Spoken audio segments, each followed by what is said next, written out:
সালামু আলাইকুম। পশ্চিমাদের রোষানলে যদি আপনি পড়েন কিভাবে আপনাকে সিস্টেমে গায়েব করে দেওয়া যায়, এর একটা উদাহরণ ছিল আমাদের ইরাকের প্রধানমন্ত্রী। এর পরপরই আমরা দেখলাম যে গতকালকে সারা বিশ্বজুড়ে আলোচিত যেই ঘটনা সেটা হচ্ছে লিবিয়ার যিনি সেনা প্রধান আছেন। লিবিয়া মূলত সেনাবাহিনীর দুই ভাগে বিভক্ত। লিবিয়াতে বিশ্ব মোড়লরা, আরবরা পর্যন্ত সেখানে ঢুইকা নাক গলায় রাজনীতি করে। আর যারা মনে করেন যে আমরা একদম এই হয়ে যাব সেই হয়ে যাব, বাংলাদেশ নিয়ে কিন্তু এরকম একটা খেলা চলছে। এই পরাশক্তিদের বাটে যেই দেশ পড়ে যায় সেখানে গৃহযুদ্ধ হয়, অভাব হয়, অনটন হয়। কেন আসলে লিবিয়ার যিনি সেনা প্রধান তিনি টেকনিক্যালি তাকে গিলে ফেলা হয়েছে? আসুন দেখি এর পেছনে কারণগুলো কি কি। মোহাম্মদ আলী আহমেদ আল হাদ্দাদ নামটা অনেকের কাছে পরিচিত, ছবিটাও দেখছেন। তিনি হচ্ছেন এই মুহূর্তে লিবিয়ার সেনাবাহিনীর একটা পার্টের নেতা বা সেনাপ্রধান। তার সাপোর্টিংয়ে আছে কোন কোন দেশগুলো দেখেন: তুরস্ক, সংযুক্ত আরব আমিরাত, মিশর, রাশিয়া, ফ্রান্স এবং পাকিস্তান। অর্থাৎ খলিফা হাফতারের নেতৃত্বাধীন লিবিয়ান ন্যাশনাল আর্মি বা এলএনএ-কে সমর্থন করে এই দেশগুলো সামরিক, আর্থিক এবং রাজনৈতিকভাবে বিভিন্ন পক্ষকে সমর্থন দেওয়ায় দেশটির অস্থিতিশীলতা যেমন দীর্ঘায়িত হচ্ছে, গৃহযুদ্ধ আস্তে আস্তে বড় আকার ধারণ করছে। এখন যিনি মারা গেলেন তাকে আসলে কেন মারা হইল?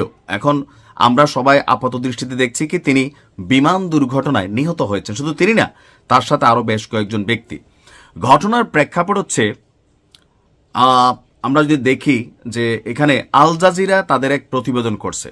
এখানে তুর্কি কর্মকর্তার বরাত দিয়ে উল্লেখ করা হয়েছে এই দুর্ঘটনায়, বিমান দুর্ঘটনায় 3 জন ক্রু মেম্বারও তারা নিহত হয়েছেন। বিধ্বস্ত হওয়ার আগে হঠাৎ করেই বিমানটি অন্যান্য বিমানের থেকে, বিমানের একটা বহর ছিল সেখান থেকে বিচ্ছিন্ন হয়ে গেছে। ঠিক দেখেন, ইরানের যিনি প্রধানমন্ত্রী ছিলেন তার বেলাও সেম ছিল। 4টা হেলিকপ্টার যাচ্ছিল, শুধুমাত্র ওনার হেলিকপ্টারটাই পট করা সিস্টেম থেকে নাই হয়ে গেল। কিভাবে হইল? পরে আমরা দেখলাম যে হেলিকপ্টারের যে পাইলট ছিল সেই আসলে এখানে ভিলেনের ভূমিকা পালন করছে। ওই হেলিকপ্টারকে সিস্টেমে নেটওয়ার্ক জ্যাম করে দেওয়া হয়েছিল, রাস্তা ভুলে যাওয়া হয়েছিল, টেকনিক্যালি সেটাকে নিচে নামায় আনা হয়েছিল। লিবিয়ার এই সেনাপ্রধান তিনিও যে বিমানে যাচ্ছিলেন, এই বিমানটাও হঠাৎ করে বৈদ্যুতিক গোলযোগের কারণে মূল বিমানগুলো থেকে এটা আলাদা হয়ে গেল। এরপর এটাকে আর খুঁজে পাওয়া যাচ্ছে না।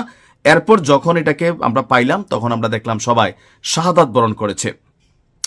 বিধ্বস্ত হওয়ার আগে বৈদ্যুতিক ত্রুটির সমস্যা দেখা দিলে বিমানটি থেকে জরুরি অবতরণের জন্য আবেদন করা হয়েছিল, তবে তারা আর নিরাপদে ফিরতে পারেনি। প্রেসিডেন্সি কমিউনিকেশন ডিরেক্টরের প্রধান যিনি আছেন তিনি বলছেন, লিবিয়ার সেনাপ্রধান মোহাম্মদ আল হাদ্দাদ তার 4 সহযোগী এবং 3 জন ক্রু সদস্য নিয়ে উড্ডয়ন করেছিল প্রাইভেট এই জেট বিমানটি। উড্ডয়নের কিছুক্ষণের মধ্যেই বৈদ্যুতিক ত্রুটি দেখা দেয়। তারা বিমান নিয়ন্ত্রণ কেন্দ্রকে অবহিত করেছিল, জরুরি অবতরণের অনুমতি চেয়েছিল। বিমানটি লিবিয়ার রাজধানী ত্রিপোলির উদ্দেশ্যে আঙ্কারা থেকে উড়ার পর 2 কিলোমিটার দূরে কেসিস কাভা গ্রাম সংলগ্ন হাইমানা অঞ্চলে বিধ্বস্ত হয়েছিল। আল জাজিরাকে তুরস্কের একজন কর্মকর্তা বলছে, তদন্ত চলছে। প্রাথমিক তদন্তে প্রযুক্তিগত ত্রুটি ধরা পড়েছে, আর এর বাহিরে আসলে কি ঘটেছে সেটা জানা যায়নি। যখন বড় বড় রাষ্ট্রগুলো, বিশেষ করে মার্কিন যুক্তরাষ্ট্র অথবা তাদের মিত্ররা কোনো ঘটনা ঘটায়, এমনভাবেই ঘটায় আপনি প্রযুক্তিগত ত্রুটি ছাড়া আর কোনো কিছু খুঁজে পাবেন না। আইডিয়া করতে পারবেন কিন্তু নাম মুখে নিতে পারবেন না।